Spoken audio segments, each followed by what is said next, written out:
नमस्कार.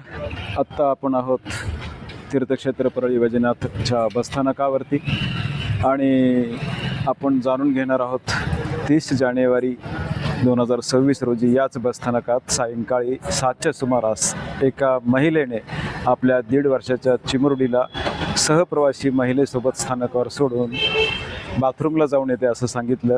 ती नंतर परतलीच नाही. सहप्रवाशांनी 1-2 तास वाट पाहिली आणि शेवटी त्या मुलीला ते आपल्यासोबत घेऊन गेले. 2-3 दिवस घरी ठेवून परत ते बसस्थानकात आले. बसस्थानकातील सर्वच परिसरात त्यांनी मुलीचा शोध घेण्याचा प्रयत्न केला. मुलीचे मातापिता कोणीही आढळून आले नाही किंवा अशा मुलीसंदर्भात कोणीही काही माहितीही दिली नाही.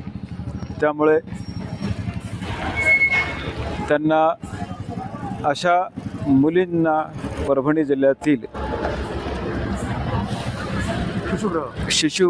आशा शिशुगृह परभणी छिद्रावार नगर येथे अशा बालकांना सांभाळलं जातं अशी माहिती मिळाल्यानंतर त्यांनी त्या मुलीला तेथे दाखल केलं.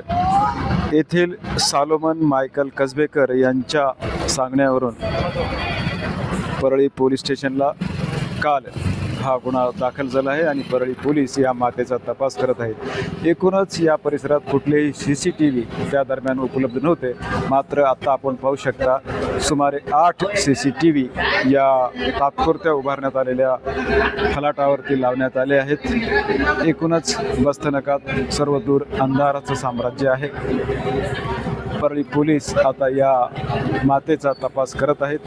ज्या कोणालाही या मातेसंदर्भात काही माहिती असेल त्यांनी निश्चित परळी शहर किंवा परळी संभाजीनगर पोलीस स्टेशनचे पोलीस निरीक्षक धनंजय ढोणे यांच्याशी संपर्क साधून या बालिकेला तिचे मातापिता मिळवून देण्यात सहभाग करावा.